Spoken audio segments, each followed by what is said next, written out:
Travis Kelce isn't going anywhere except maybe another stop on the Eras Tour. What did it all mean at mandatory minicamp? We're breaking it down today with Matt Derrick live here on Locked On Chiefs. From the land of the free and the home of the Chiefs, this is the Locked On Chiefs podcast. Welcome in, everybody. Minicamp has started for the veterans as well as the young guys. We're going to break it all down for you. We're brought to you today by Gametime. You can just download that Gametime app right now at any app store. Create an account, use our code LOCKEDONNFL, and you're going to get $20 off of your first purchase. Super simple. Terms do apply, but check that out. I want to know what stands out at minicamp. Matt's going to run us down the things that maybe not everyone picked apart.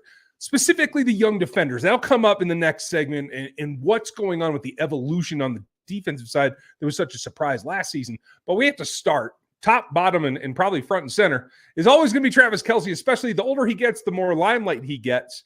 He had some interesting comments today, but I don't think there's any other headline, Matt, than he is not contemplating retirement at this time. I think I'm relieved to hear him say that. I don't know what else he would say, but in terms of being in the room, was that heartfelt? Do you believe that? Are we getting lip service here? Oh, I don't think that for the most part you ever get lip service with Travis Kelce. I mean, I think it's always from the heart, for better or for worse. And I certainly don't think that it's anything but the heart when he talks about how much he loves football. I mean, that's what today was really a big part of what he said. I mean, he says he still feels like a kid when he walks into the building.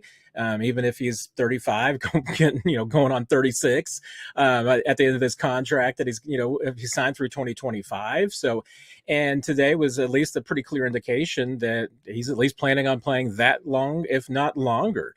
I was kind of curious if this offseason and, filming, he's obviously got a TV show series, a miniseries he's going to be in. He's got a game show hosting role he's got coming up. He's a producer now. I mean, he's got a lot of different things going on. If he would give a different answer about, how long he intends to play. And remarkable to me was that he reiterated I'm playing till the wheels fall off.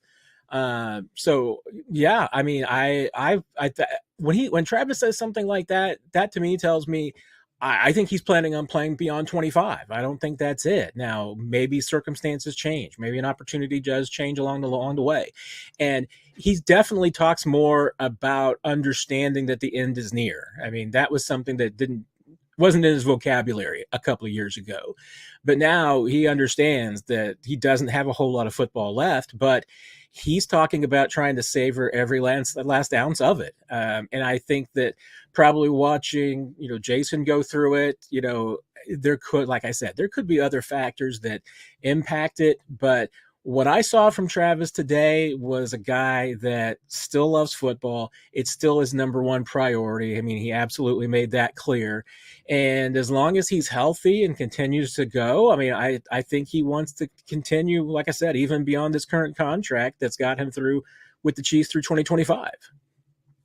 Well, and when you look at what Travis Kelce said, I think you kind of nailed it, though, for me, Matt, is he loves the game. And he can go do whatever he wants after football's over, but he only has a couple more years left that he's going to be able to play football. So it's good that he seems to realize that, and that's kind of what he said during the interview. I thought that was very interesting that he said it that way. And then you're right. He's been dealing with, Jason going through this for the past couple of years. When are you going to retire? When are you going to retire? When are you going to retire? He's got somebody that's in his corner that can speak directly to him about don't give up until you feel like you don't have it left. So this is encouraging from Kelce. I was starting to wonder if, maybe 2025 was going to be the last year. Now it sounds like he could be here for several more years after that. And I think it's, him loving playing with Patrick Mahomes, him loving playing for Andy Reid. I think that also plays into it as well. Yeah, I mean, absolutely. I mean, I think continuing to win, all of those things are going to be a big part of it. And Travis is always the one thing that if I were ever going to say, hey, is less than genuine about Travis is, and the thing that he maybe guards the most is what are his personal goals? What are his personal ambitions? Because he is a team guy. I mean, so he's always going to put those team goals ahead of himself.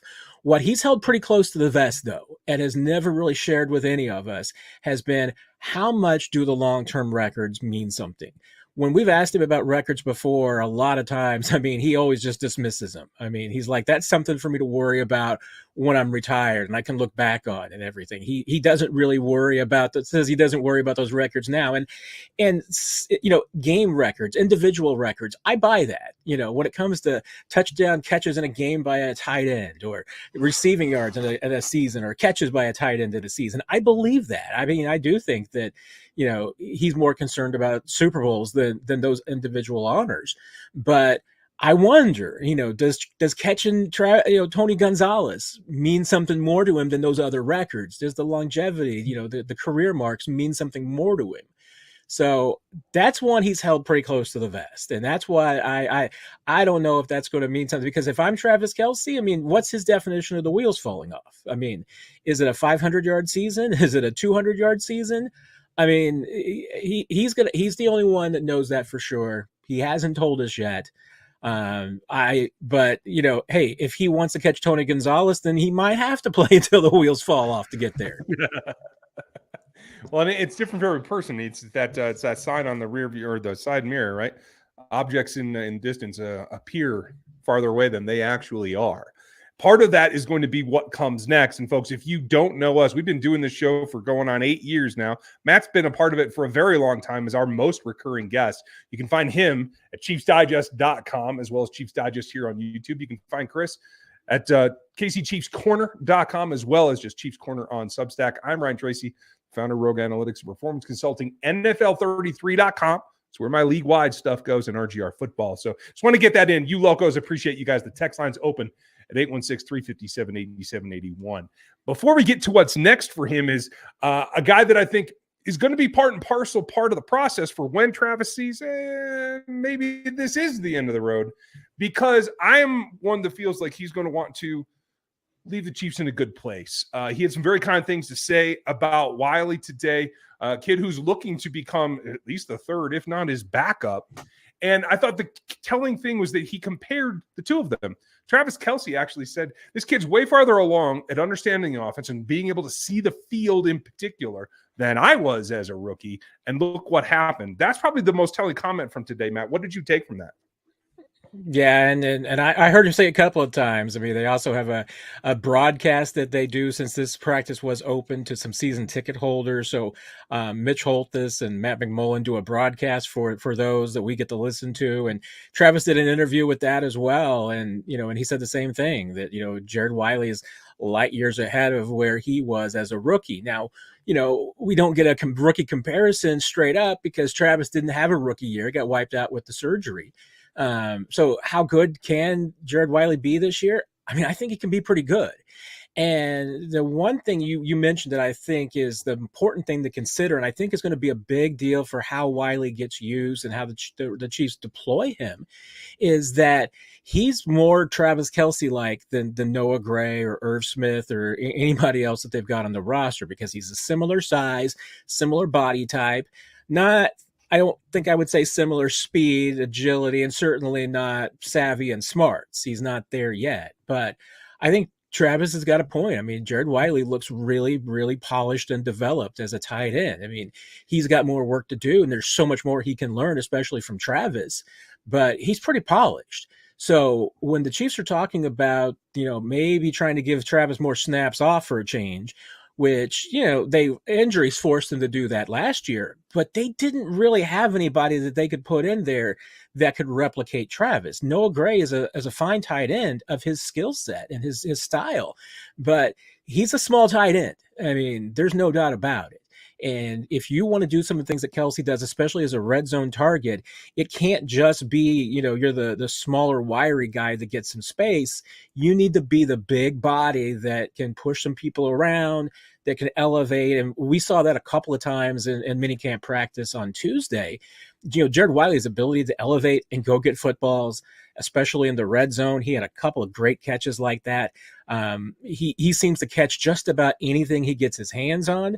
Now, let's wait until the pads come on, because maybe he'll look like a little bit different player at that point. But right now, I mean, to me, if of all the tight ends that we've had come here, and that's not a great bar, because the Chiefs haven't invested a lot in the tight end position since 2016. But of any of the rookies that we've had come through here, Jared Wiley is the best looking to me.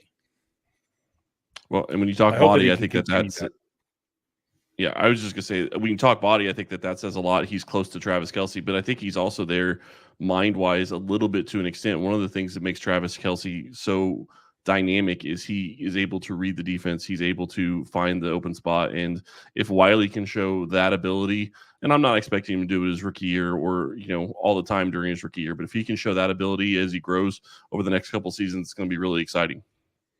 Yeah, for the old timers, I mean, I hope I didn't say this on this show before, but for the old timers, Jared Wiley reminds me a little bit about when the Chiefs drafted Jared Allen and was like, oh, hey, at least he's a long snapper, and if he develops as a pass rusher, great. This whole Jared Wiley as a run blocker was a pig in the poke. I mean, one, we haven't got to see any of his run blocking yet, and maybe he's going to be the greatest run blockers outside of George Kittle. I don't know, but he is so much better as a pass catcher than any scouts or the Chiefs or anybody else sold him as. I mean, this kid, I don't know how he flew under the radar because, from what I've seen, this guy should have been an elite tight end, considered an elite catching tight end coming out of college. I think he's got a lot of potential. And he's not the only one. There's defenders on the other side of the ball that have that much capability as well. Who's standing out on day one in minicamp? That's coming up next here on the Locked On Podcast Network. If you're looking for tickets for the NBA Finals, you need to go check out Gametime. Gametime makes getting the NBA Final tickets even faster and easier. Prices on the Gametime app actually go down closer to the time it gets to tip off. With killer last-minute deals, all-in prices, views from your seat, and their lowest price guarantee, Gametime takes the guesswork out of buying tickets. Go check out the Gametime app. Go see if you want to see a concert. Gametime has those available as well. But the NBA Finals are around, and this is the time to go be looking for last-minute deals on NBA Finals tickets. Save up to 60% buying last minute for sports, concerts, comedy, theater, or much, much more. Get a panoramic view from your seat in the app before you buy. And Gametime has the lowest price guarantee, or Gametime will credit you 110% of the difference. Download the Gametime app, create an account, and use code LOCKEDONNFL for $20 off your first purchase. Terms apply. Again, create an account and redeem code LOCKEDONNFL for $20 off your first purchase. Download Gametime today. Last minute tickets, lowest price guaranteed.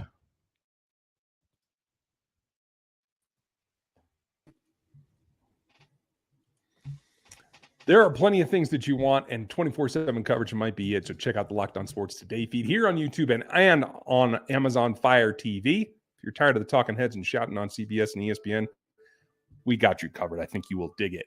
What I dig is somebody fighting back against the, I'm going to call it the monarchy that is the offense in this town, and let the defenders fight back. Travis Kelce also had a couple of nice things to say about Bryan Cook, who I've been very highly anticipating his return. Looks like he's back in 11s. Was he a full go today, Matt, or just mostly?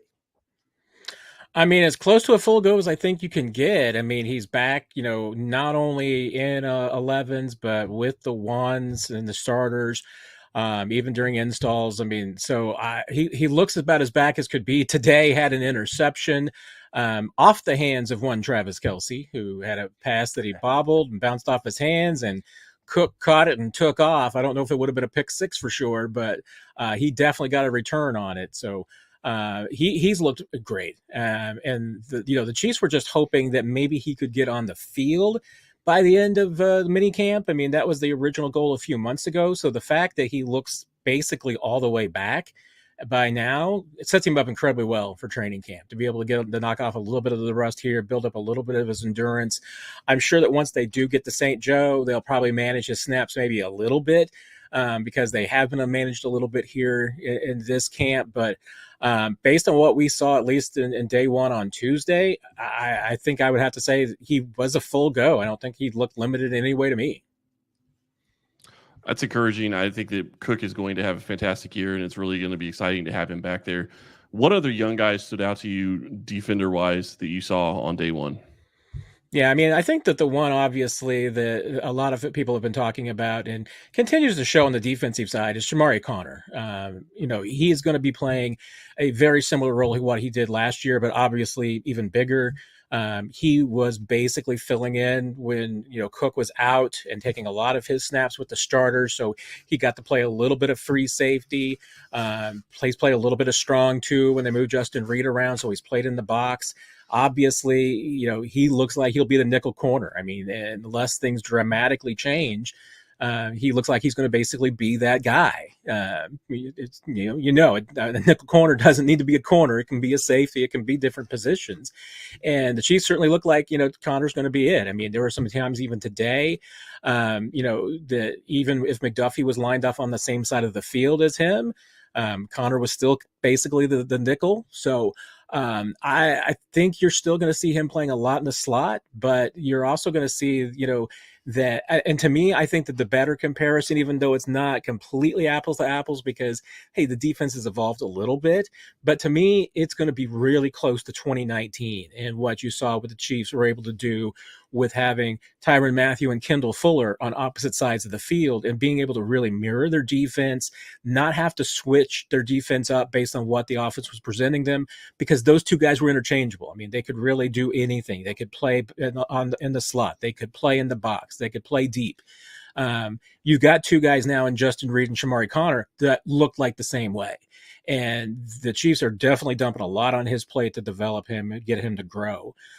Some other guys, I mean, I think they're important to watch. Obviously, last year's first-round pick, Felix Anudike-Uzomah, is getting a lot of work as essentially basically the number 3 edge rusher. I mean, they'll certainly look like he's going to be a part of their plans for third down packages as third pass rusher on the field. He's getting a lot of the work on the second team off defensive line right now. Obviously, your starters are George Karlaftis and Mike Dana, but, Felix is definitely coming along. I think you're seeing a lot of that. And the rookie class is getting a lot of work too. I mean, Jaden Hicks is getting a lot of work. I mean, just the fact that he's going to have a presence on defense is a big deal. The Chiefs are just so deep at safety. I mean, if he ends up being your 4 safety, then, you're in pretty good shape.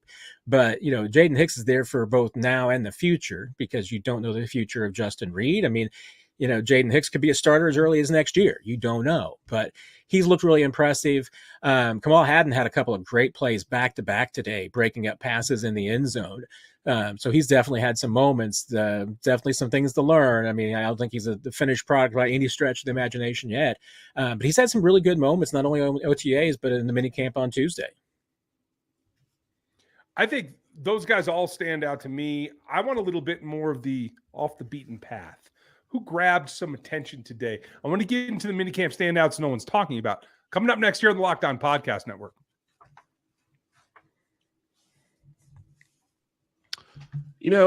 As a golfer for years, I've been hearing PXG say nobody makes golf clubs like they do, period.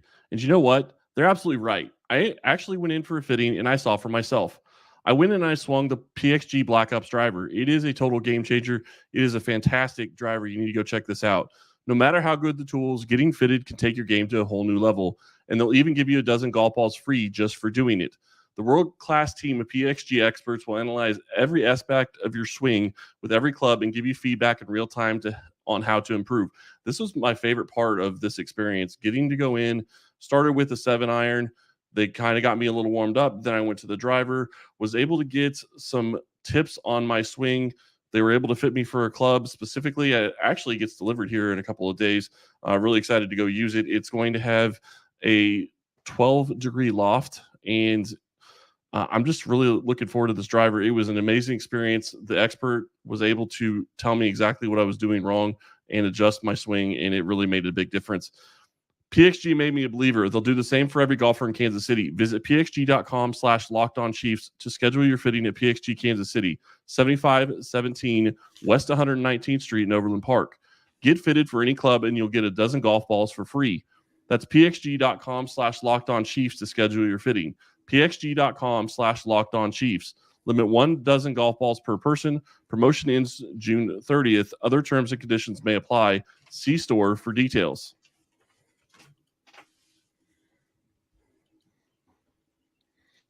Details are what it comes down to, Matt, and I hope everybody will check out PXG because they do a great job. I'm not much of a golfer, but I am great at picking long shot rookies to do something. Doesn't have to be a rookie, but if there's somebody that isn't getting enough attention right now after one day at minicamp, who is it? That's tough to say because I think that some of the guys we've talked about the most here would be, ones that I think fans would probably say, okay, hey, yeah, I've been kind of hearing that. Obviously, Nico Remigio is one of those guys, so I don't think we need to talk any more about him because he's been getting a lot of pub.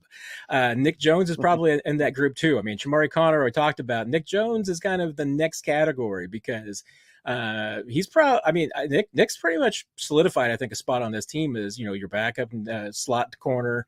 Looks very flexible as far as inside and out.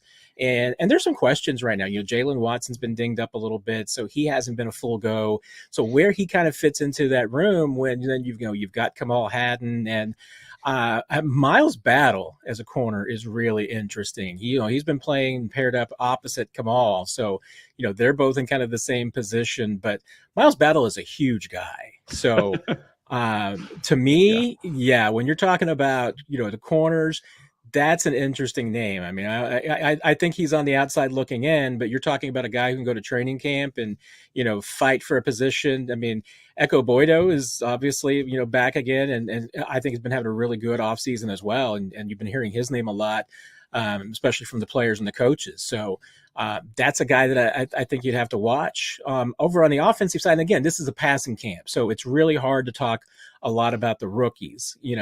On Tuesday at least, we got to see Kingsley Suamadi and Wanya Morris sharing that left tackle spot.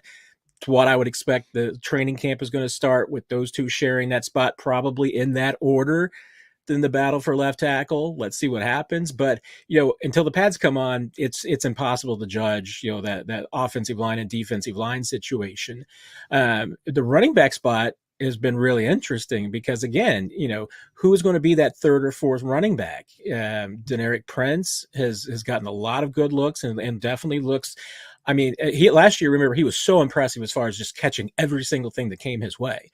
This year, he does look like a more polished running back. I mean, even though you don't see a lot of the run game element, you're continuing to see him kind of grow and mature. Luis Rees-Zammit, I mean, he's still raw as a football player, but he has advanced so far compared to, I think, where anybody thought that he could be. I think he's still an X factor as far as how much of a role he's prepared for as a rookie and what he could do.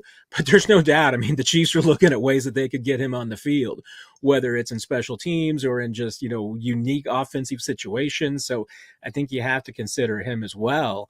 And this tight end group in general, I mean, I think everybody's kind of locked into Travis Kelce, Noah Gray, now Jared Wiley, Irv Smith as being the top four with no discussion. But I tell you what, I mean, I've heard Baylor Cupp's name from more than enough people as being somebody who really stands out. I think, a Garrett Prince has actually looked pretty good too. That's a huge group. And I mean, I'd probably be remiss if I didn't flip over to the linebacker side just to give you all a couple of names to listen to and everything. But I think, I've been saying it for a while. I think this might be the deepest linebacker group that the Chiefs have had in a while. I mean, I think their starters are solid with Bolton and Chenal and Tranquil's basically stepping into the Willie Gay role. They might deploy those guys a little bit differently than they did last year, but those being your top three starters are three really good starters. But Jack Cochran, Cam Jones is a really good player. And I think this could be the year that you kind of see him take a little bit of a leap. If he does, then I think you're really talking about, the Chiefs having a really, really deep linebacker core that's another position where they're going to have to make some tough decisions when they cut down the rosters. That's always what you want to hear this time of year is that they are going to have tough decisions when you start looking at the roster. What about a guy like, you talk about linebackers. What about a guy like Curtis Jacobs? Yeah, and Curtis I should have thrown in there too because he has been very impressive. Chiefs have liked him ever since the rookie minicamp. He was definitely a standout in that 3 days and's been in there ever since. He's been very impressive. His speed is impressive. I've been really impressed by him in pass coverage as well. I think that's something that the Chiefs do need is a strong linebacker who can do a little bit of everything, and he looks like that guy. I mean, he's definitely a high energy guy too. So I think he's definitely in the conversation. I mean, I think the Chiefs might have to keep 5 or 6 linebackers in order to do that. But you know what? They may very well do it because that group is so deep. I think there's one more guy you didn't mention that I need us to give a little credit to one-handed catches here, Matt. There's a guy that kind of sits in between all those positions. Tell me about my guy Steele. Carson Steele. That's where, I mean, you know, the Chiefs, when they get this roster built, that's where it's going to be really, really difficult, because you're talking about, you know, how many wide receivers are they going to keep? You know, 5, 6, 7. How many tight ends? 3 or 4. Running backs? 3, 4, 5. I mean, I can't imagine it going up that high, but you know, a lot of it's going to depend on Luis Rees-Zammit and whether the Chiefs decide to keep him, because if they do, I think you're probably just going to count him as a utility player and maybe not as a running back. So who then would be your third running back? Do you want a fullback? If you want a fullback, Carson Steele is your guy. You know, he's not maybe necessarily the size of a typical fullback, but he's also a lot more athletic, and he can play, once again, I mean, he's positionless to a degree in that spot because he can play, you know, fullback and can play. They've lined him up at H-back. I've seen him, you know, line up on the line as well. He could be an emergency tight end if you need him. You know, he's definitely in that kind of Anthony Sherman kind of category where you could throw him in anywhere, even if he's maybe not as big. But maybe he bulks up a little bit. He's not the fastest guy in the world, which really makes it, I think, difficult to think of him as a classic running back. But, you know, if they bulked him up a little bit, maybe that does make him a true fullback. But he's been impressive. And really, you know, Isaiah Pacheco even said it today when he was asked about that running back group and who stood out. He said everybody. I mean, to a degree, he's right. I mean, and Carson Steele's, you mentioned the one-handed catch. I mean, he's shown better hands than I probably expected too for him coming out. Well, it's interesting because you talk about the one-handed catch, and he caught it from a behind the back catch behind the back pass for Patrick Mahomes. And obviously Mahomes has been wanting to do that for years. The big question when it comes to Carson Steele, and I think this is what it's going to come down to, is can he contribute to special teams, and how is that going to play into all of this, and how is it going to play with the kickoff rule changes? Is that going to play into how this is going to work out? Because I do think it's possible you're not going to be looking at the same configuration on offense and defense at the typical numbers as you did last year, because your depth position players are going to need to be a little bit different than they have been in the past.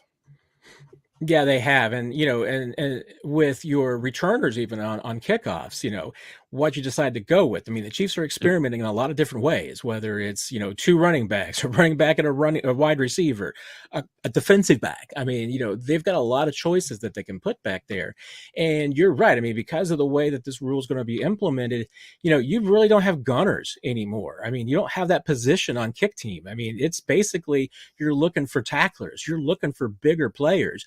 You still would like to have some speed and quickness, but, you know, it's not getting downfield the fastest in 40 yards to just pin in a guy. That's not the same anymore. You know, you're still going to need those guys on punt team, but you don't need that speed as much on the kick team. So yeah, I mean, that's where a guy like Steele, maybe he does carve out a niche on special teams. And, you know, even if he does squeeze into that running back room, because maybe he's kind of built for that. And, you know, we all know, I mean, you know, the last, you know, 4 or 5 spots on the team are going to be usually exclusively special teams guys. Yeah, and I think it could play into how many linebackers they keep too. Sorry, that's my last comment on that part of it. Yeah, you get thicker at those bodies, and I think that's the way that we're going to see. We might get another glimpse tomorrow as mandatory minicamp rolls on. We'll have more for you, breaking it all down. You can find all the information from Matt over at ChiefsDigest.com, as well as Chief Digest here on the on the YouTube platform, Apple as well, because I know it's all out there on the podcast as well, Matt. So, folks, make sure you like, sub, and hit this channel as well as Chiefs Digest. Thanks for being with us today. We very much appreciate you locals that listen every single day. And if you want that much more, get on the text line at 816-357-8781. Thanks for being with us today. Minicamp Day 2 tomorrow, and we'll be back with you then. Thanks for listening.